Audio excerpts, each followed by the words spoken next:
Assalamualaikum warahmatullahi wabarakatuh. Selamat pagi Mbak Ulan dan teman-teman semua. Perkenalkan, kami dari kelompok FG5 MPKTB ingin mempresentasikan proposal PKM kami.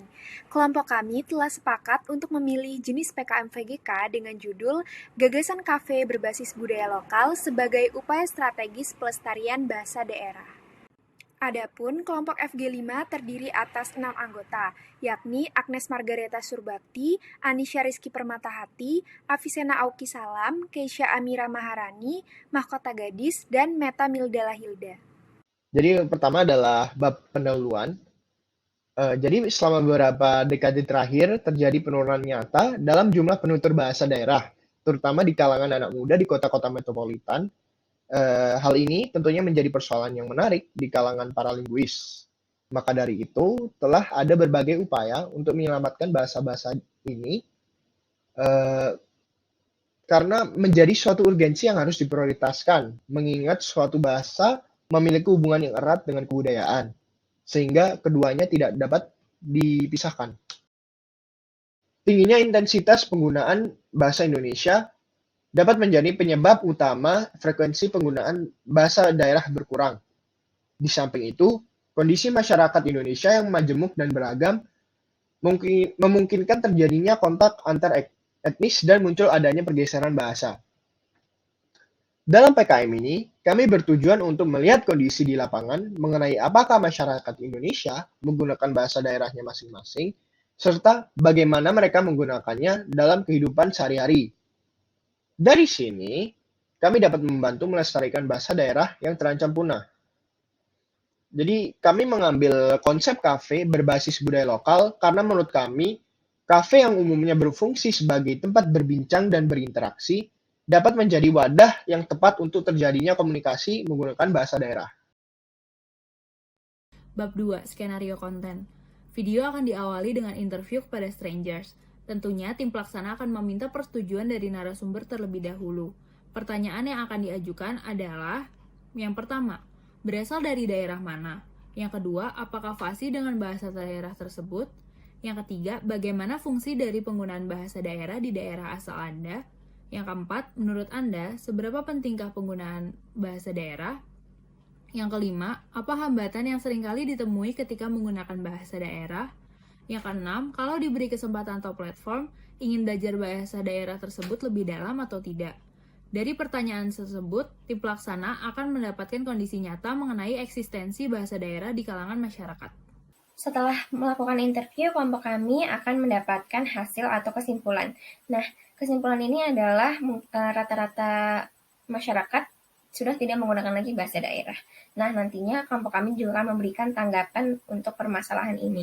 Lalu, tanggapan ini akan berbentuk voice over dan akan divisualisasikan dengan video-video pemandangan Indonesia dari Shutterstock. Selanjutnya, kelompok kami juga akan memberikan solusi terhadap permasalahan ini. Solusinya juga akan berupa voice over dari masing-masing anggota kelompok kami dan akan divisualisasikan dengan video-video kafe ataupun orang-orang sedang bercakap di kafe dari Shutterstock, karena solusi kami akan berhubungan dengan kafe gitu. Selanjutnya, total durasi dari keseluruhan video kami dari awal hingga akhir adalah 4 menit. Baik, selanjutnya saya akan menjelaskan mengenai tahap pelaksanaan dari video yang akan kami lakukan. Jadi yang tahap pertama adalah pengambilan gambar untuk video. Akan kami menggunakan dua metode di sini. Yang pertama itu adalah secara langsung oleh anggota FG5. Karena kami merencanakan awal video itu akan dimulai dengan interview kepada beberapa orang asing mengenai pengetahuan mereka akan bahasa daerah, maka video ini harus dilakukan langsung oleh anggota FG5. Yang kedua itu adalah dari media online yang menyediakan klip-klip video baik secara gratis maupun secara berbayar seperti Pexel, Shutterstock, dan juga YouTube. Dan tahap kedua adalah pengisian suara. Tahap pengisian suara ini juga akan dilakukan oleh anggota FG sesuai dengan skrip dan skenario yang sudah ditentukan sebelumnya. Tahap ketiga adalah editing.